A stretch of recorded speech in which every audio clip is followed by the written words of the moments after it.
Olá pessoal, sejam bem-vindos à aula hoje sobre doença diarreica aguda e desidratação. Espero que vocês gostem. Vamos começar com a definição, né? Então, o que é doença diarreica aguda? É definido como diminuição da consistência das fezes ou aumento da frequência das evacuações, ou seja, mais do que 3 episódios em 24 horas.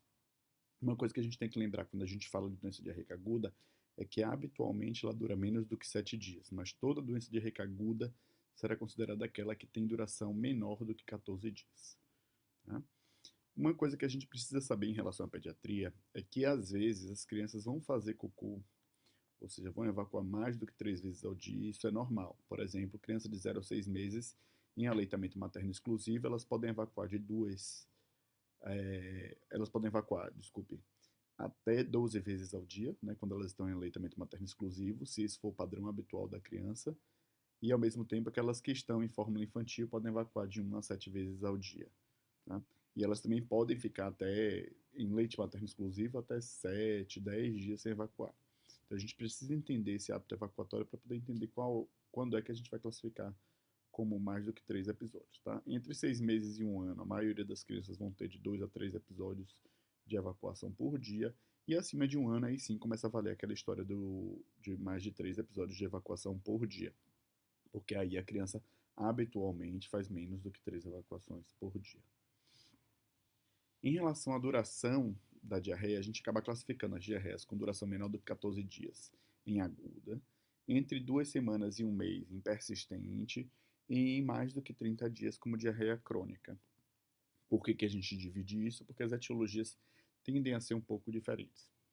Então a gente precisa fazer outros diagnósticos diferenciais conforme a diarreia vai se prolongando. Lembrar que a definição de disenteria é aquela diarreia com presença de sangue ou muco e que habitualmente indica introdução de antibiótico. A gente vai discutir quais são as indicações de tratamento ou não. Tá? Um pouco de epidemiologia, né? Diarreia comete cerca de 1,7 bilhão de episódios por ano em crianças. É a segunda principal causa infecciosa de morte em crianças, né, menores do que 5 anos no mundo. A primeira é pneumonia, tá bom? E rotavírus é o agente mais frequente associado à doença diarreica aguda. Claro que seguido de outras doenças bacterianas, mas de forma geral, vírus é a principal causa de doença diarreica aguda. Tá bom? Em relação à etiologia, mais uma vez, assim como a maioria das doenças na pediatria, né, a etiologia viral é a mais prevalente, né, 70 a 80% dos casos de doença diarreica aguda é vírus, mesmo nos casos graves, né, com desidratação importante, cerca de 10 a 20% dos casos são bacterianas, e aí a depender do nível de saneamento básico, você vai ter mais ou menos diarreia por protozoários nessa população, né?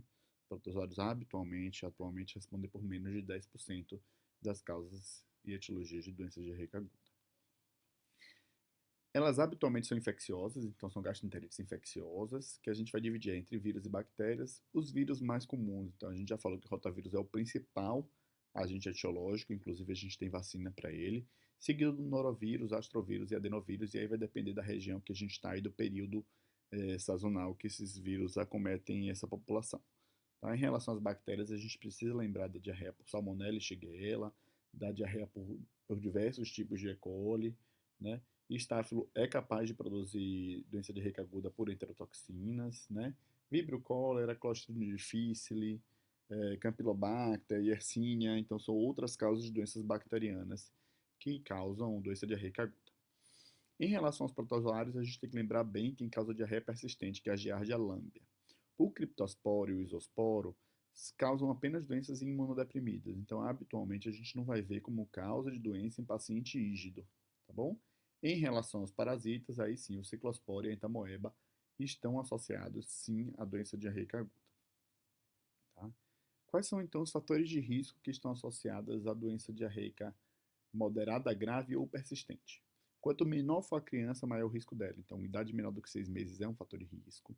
A frequência de creche é um fator de risco. Desnutrição e imunodeficiência é outro fator de risco. Paciente com comprometimento do sistema imunológico, como paciente oncológico, é um fator de risco. E paciente com doença do trato gastrointestinal, como a doença inflamatória intestinal. Todos esses são fatores de risco para doença não só grave e persistente, como doença invasiva. O meio de transmissão é via fecal oral, de pessoa para pessoa, com alimentos e águas contaminados ou por fomites, né? E muitas vezes a gente fica tentando tirar o que da clínica pode favorecer o diagnóstico de uma doença diarreica aguda bacteriana ou viral, né? Não tem nenhuma característica única que consiga separar bem o que é doença viral do que é doença bacteriana, mas a gente sabe que febre alta maior do que 40 graus, sangue nas fezes, dor abdominal muito importante, acometimento do sistema nervoso central habitualmente estão associados a quadros bacterianos, enquanto que vômitos incoercíveis são mais associados a quadros virais, principalmente rotavírus e norovírus. Tá? Das bactérias, então, eu vou falar um pouquinho só sobre cada tipo delas, né? Bem rapidamente. A salmonela, então, é um gram negativo, um bacilo, flagelado, ocupa o trato gastrointestinal de humanos e animais, mas seus reservatórios clássicos são aves e répteis. Tá? A transmissão ocorre através da ingestão de águas e alimentos contaminados, é fecal oral, período de incubação de 1 a 4 dias, então às vezes é fácil da gente linkar qual foi a exposição e porque acontece com diversas pessoas que frequentaram aquele ambiente, né?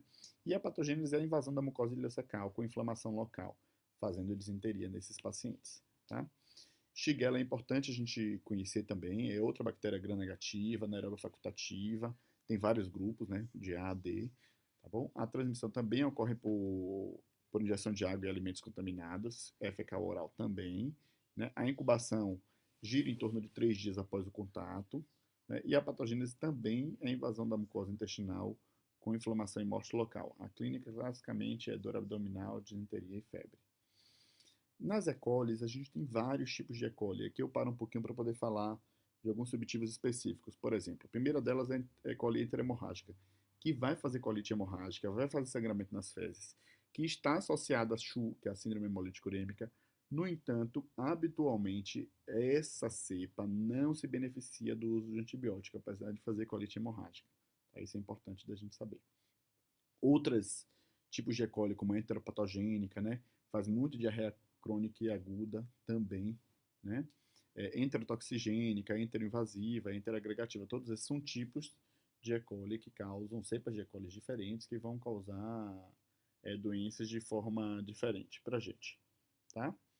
O que a gente precisa lembrar das E. colis patogênicas é que o quadro habitualmente é autolimitado e sem sequelas maiores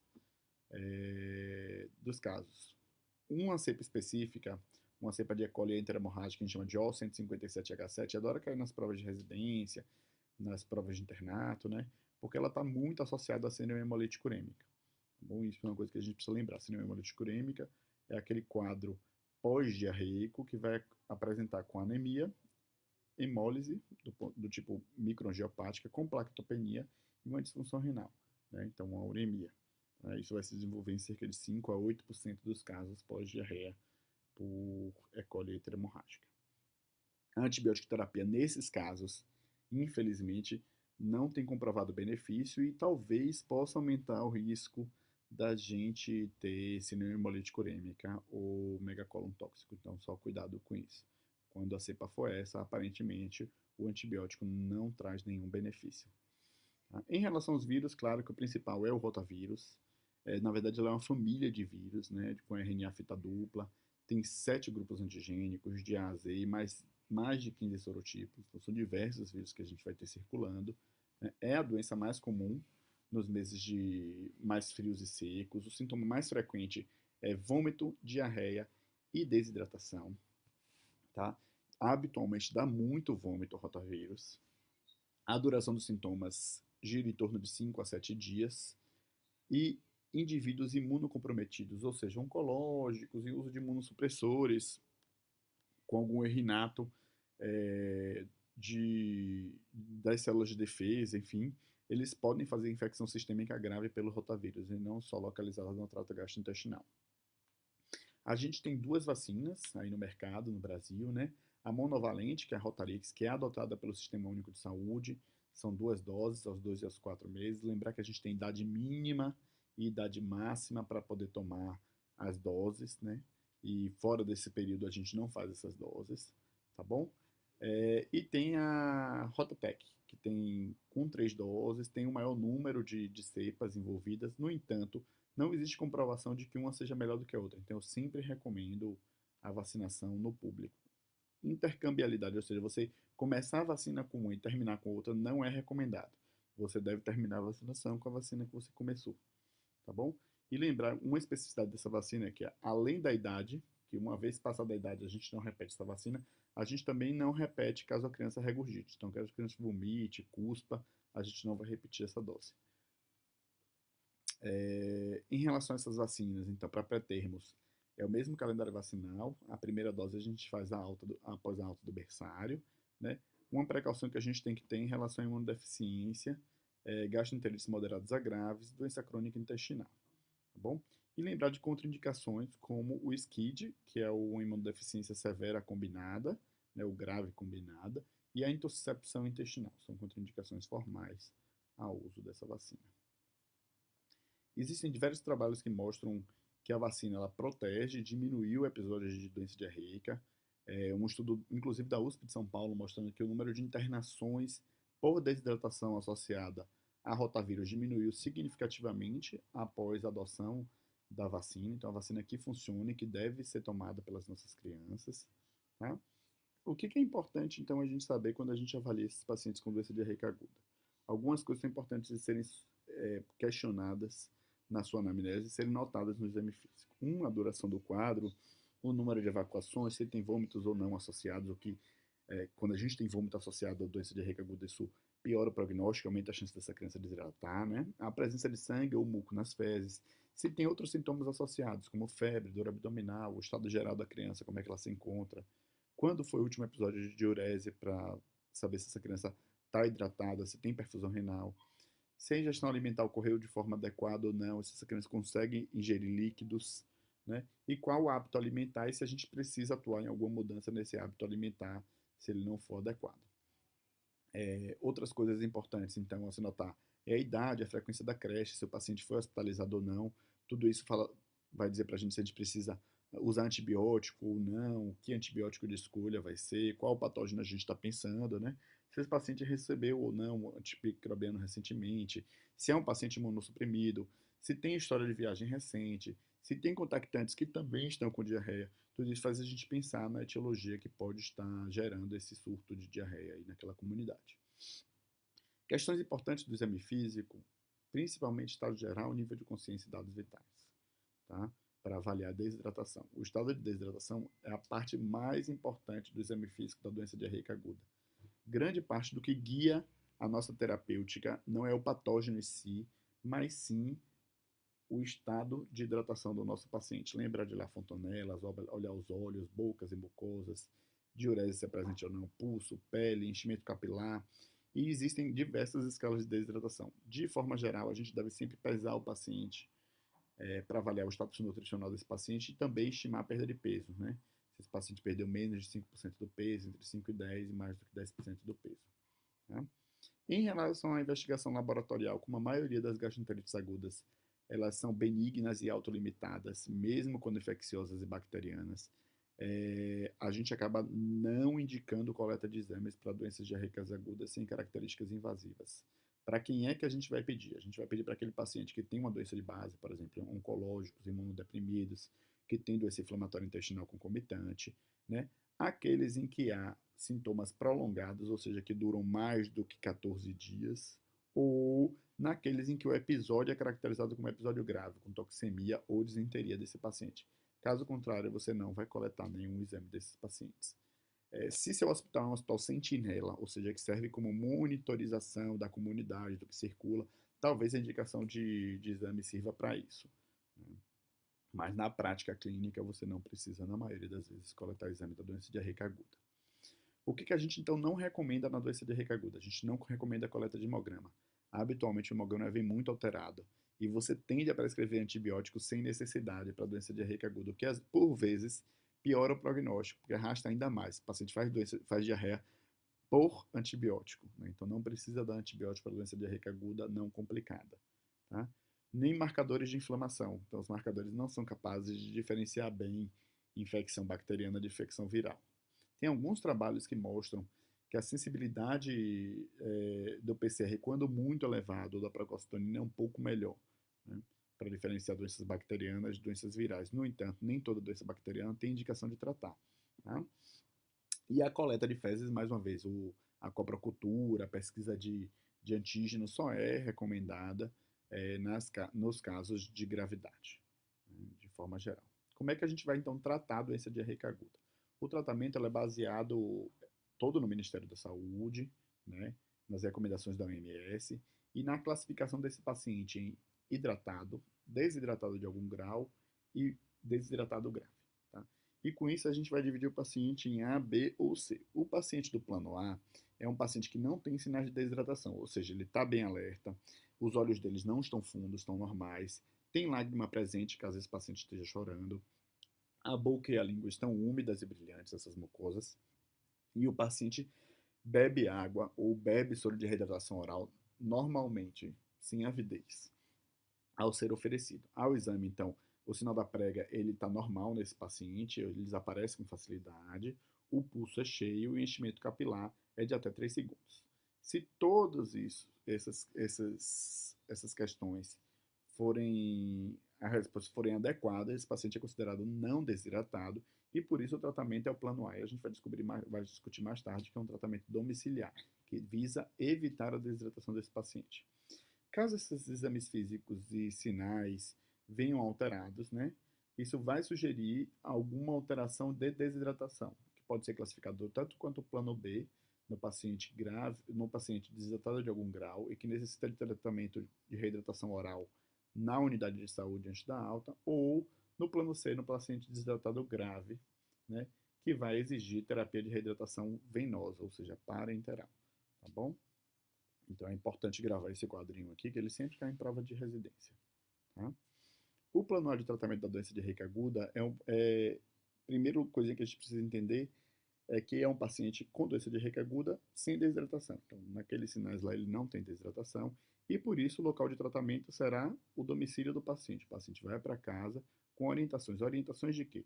De manter a alimentação habitual adequada do paciente. Claro, se a alimentação do paciente é inadequada, você deve aproveitar essa oportunidade para reorientar uma alimentação adequada para a idade. A gente deve sempre aumentar a oferta de líquidos orais, como água, suco natural, água de coco, se for possível. Lembrar da prescrição sempre do soro de reidratação oral, que deve ser oferecido ao paciente, né, após cada vômito, após cada episódio diarreico, ou à vontade, né, ao longo dos dias, enquanto persistir essa doença diarreica aguda, e lembrar da prescrição do zinco por 10 a 14 dias. A gente vai ver que as doses do zinco são um pouquinho diferentes para menores do que 6 meses e maiores do que 6 meses, segundo a recomendação do Ministério da Saúde. Apesar de que já tem trabalho recente mostrando que doses baixas de zinco são iguais a doses altas de zinco no tratamento da doença diarreica aguda.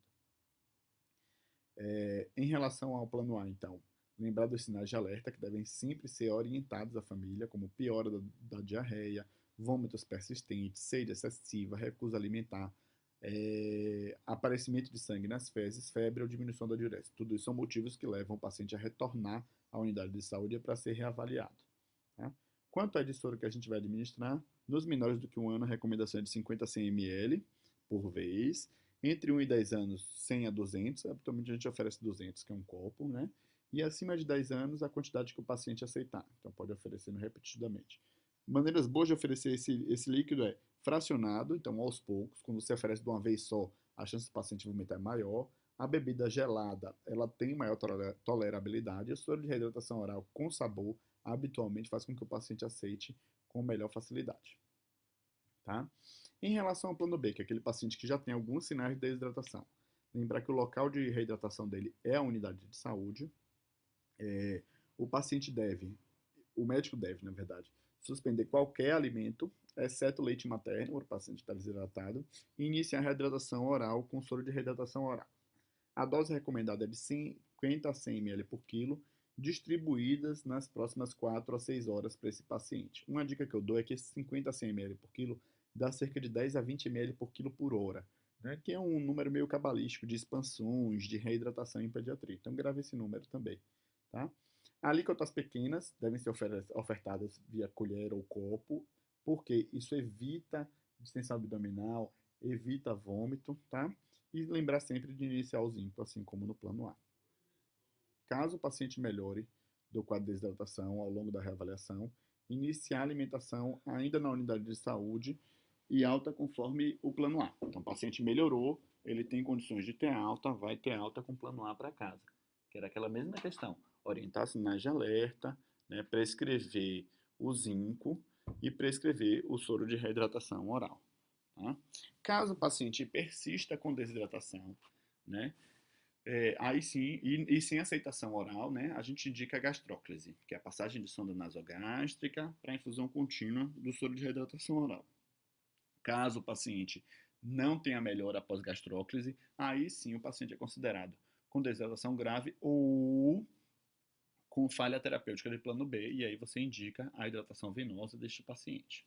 Tá? No plano C, então, o plano indicado para pacientes com doença diarreica aguda e desidratação grave, ou choque hipovolêmico, ou falha barra impossibilidade de hidratação via interal. O local, mais uma vez, é na unidade de saúde e essa abordagem é dividida em duas etapas. Uma fase que é chamada fase rápida ou fase de expansão e a segunda fase que é uma fase de manutenção. Né? A fase rápida é relativamente mais fácil. Eu não gosto muito dessa divisão do Ministério da Saúde. Por que eu não gosto? Porque eu acho que todos os pacientes deveriam ser tratados como ele está tratando aí os menores do que 5 anos. Como é que ele faz isso? Ele vai dividir em menores e maiores do que 5 anos. Nos menores do que 5 anos, a solução utilizada é o soro fisiológico, né, na quantidade de 20 ml por quilo. Ele vai fazer 20 ml por quilo a cada meia hora e vai reavaliar seu paciente após essa expansão para ver se esse paciente reidratou. Tá? Nos maiores do que 5 anos, ele pede para você calcular 100 ml por quilo, né, e dividir 30 ml por quilo nos primeiros 30 minutos e 70 ml por quilo nas próximas 2 horas e meia em forma de Ringer lactato. E por que eu trago essa diferença? Eu acho que isso daqui só complica o tratamento do plano C. Todo mundo deveria fazer 20 ml por quilo, mas vocês precisam gravar, porque é isso que cai em prova. Mas de forma geral, na prática clínica, você pode fazer 20 ml por quilo a cada 30 minutos, tanto de soro quanto de ringa, e ir reavaliando esse paciente continuamente para ver se você teve resolução dos critérios de desidratação que você tinha anteriormente. Tá?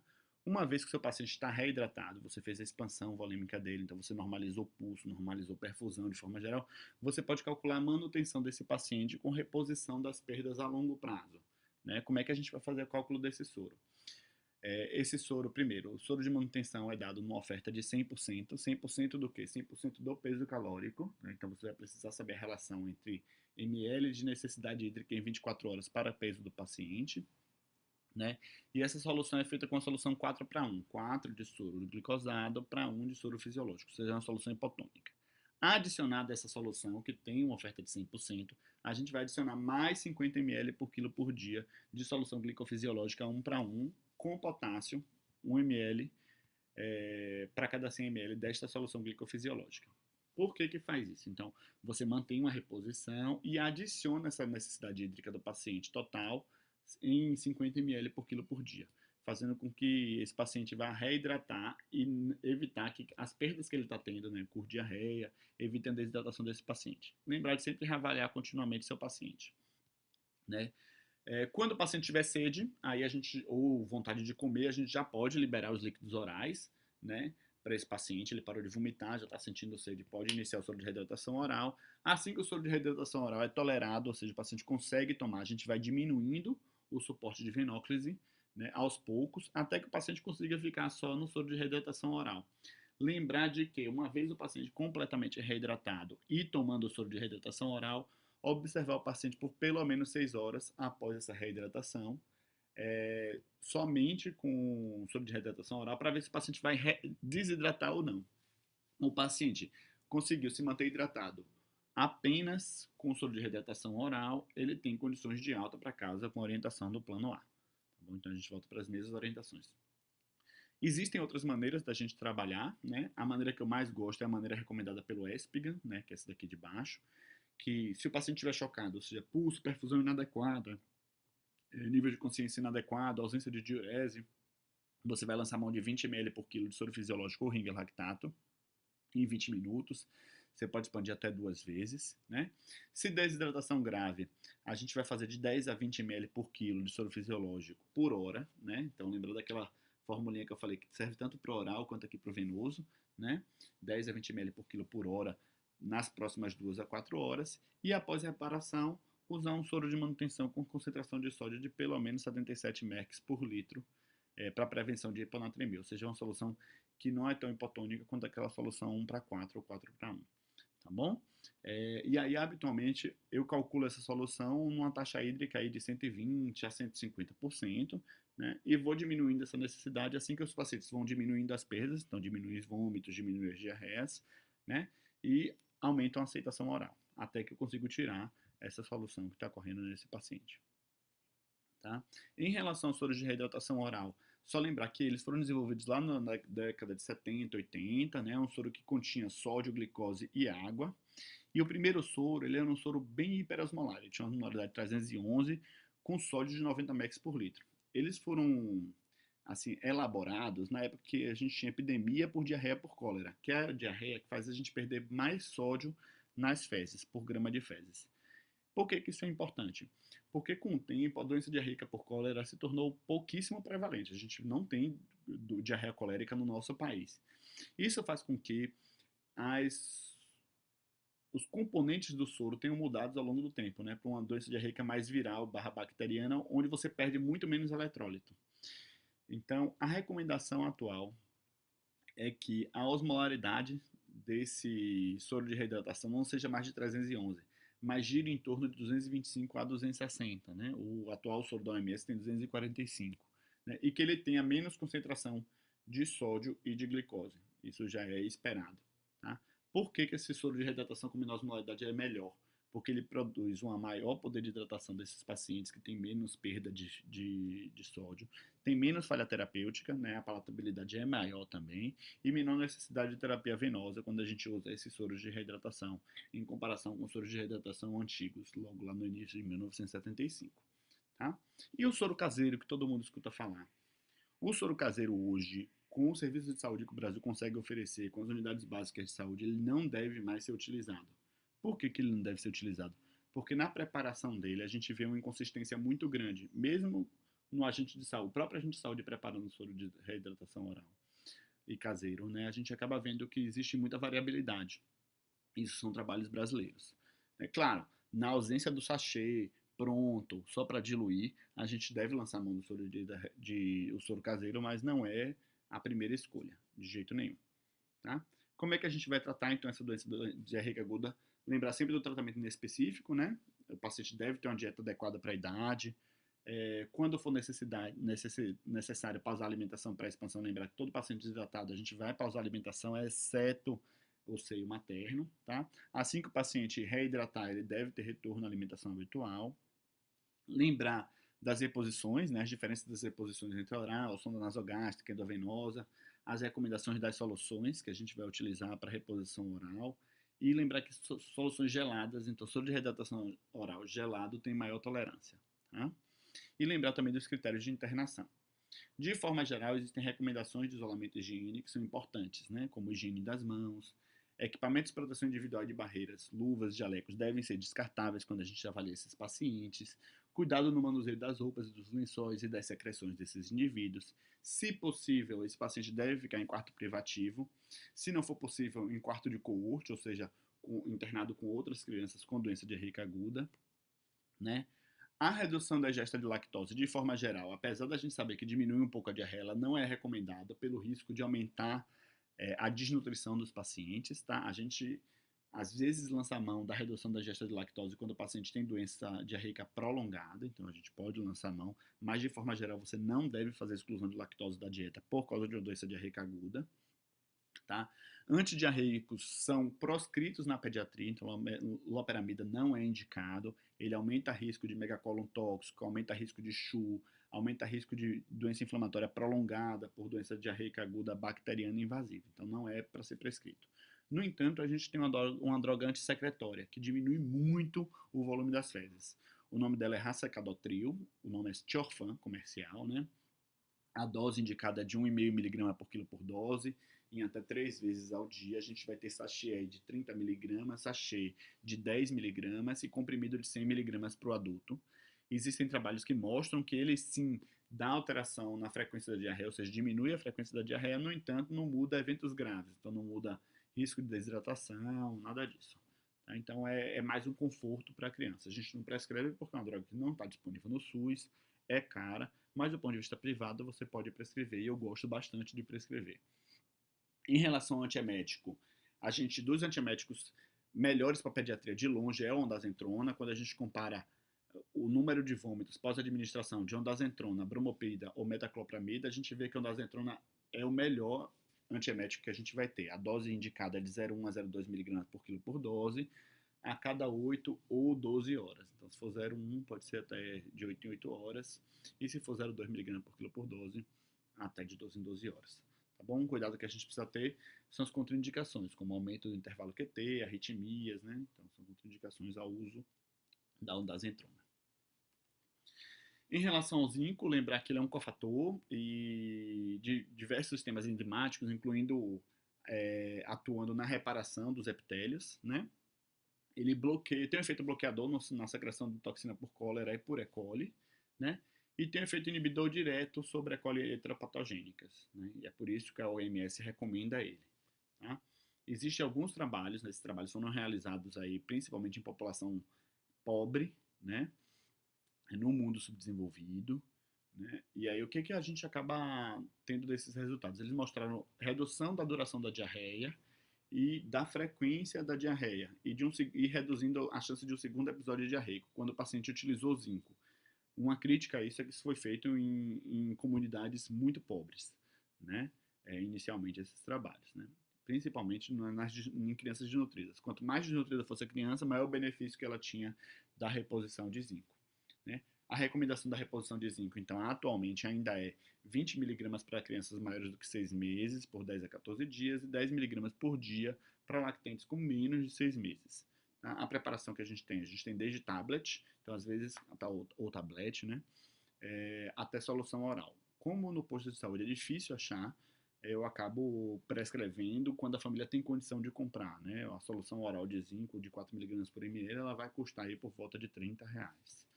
Bom, para o tratamento dessa doença diarreica aguda desse paciente. Probióticos podem ser prescritos, né? Existe associação com prescrição de probióticos e diminuição do tempo de internação e do tempo de diarreia, né?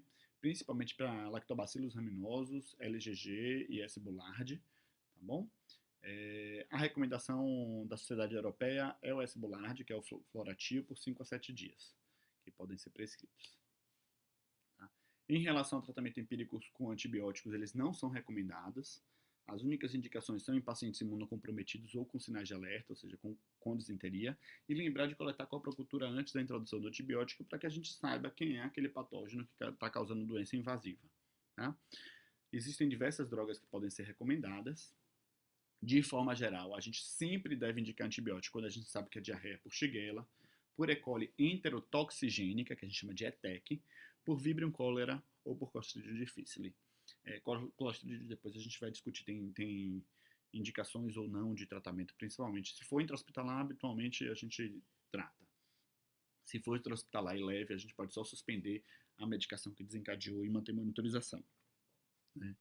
Se a doença é grave ou no imunodeprimido, a gente também deve tratar os Campylobacter, as E. coli enteropatogênica, Yersinia e Salmonella. Não devemos indicar antibiótico para vírus, não devemos indicar antibióticos para E. coli enterohemorrágica, a famosa EHEC, né? Que é aquela que causa síndrome mais comumente associada à síndrome hemolítica urêmica. Tá bom? O tratamento específico vai depender do patógeno. A recomendação atual é o uso de azitromicina, né? Lembrar que ela pega salmonella, pega shigella, pega vibrio cholera, pega campylobacter. Ciprofloxacina é uma opção de tratamento. Uma coisa ruim da cipro é que ela está meio que proscrita em uso para paciente que tem outra opção, né? Principalmente na pediatria. Tá? Nos casos graves e invasivos, lembrar da associação do ceftriaxone, né? Com metronidazol para esses pacientes. Tá bom? Na doença diarreica aguda do viajante, ainda a recomendação é ciprofloxacina, mas vai tender a mudar, né? E de medidas de prevenção, a gente vai aí desde saneamento básico, precaução de contato, cuidado dos alimentos, como não ingerir leite não pasteurizado, ovo cru, ingerir sempre carne bem cozida, fazer tratamento das águas e fazer vacinação por rotavírus. Tá? Então, em resumo final, a doença diarreica aguda é extremamente comum, a maioria é de origem viral autolimitada, ou seja, dispensa o uso de antibiótico. tá? A duração média é de 4 dias, né? 50% das doenças de recaídas agudas melhoram nos primeiros 2 dias, né? Uma boa anamnese e acompanhamento são cruciais. Sinais de alerta incluem febre alta, dores abdominais intensas, desidratação, fezes com muco e sanguinolentas. Tá? A manutenção da boa hidratação é a principal medida e é a medida mais importante no tratamento. E o antibiótico habitualmente não são necessários para tratamento. Muito obrigado.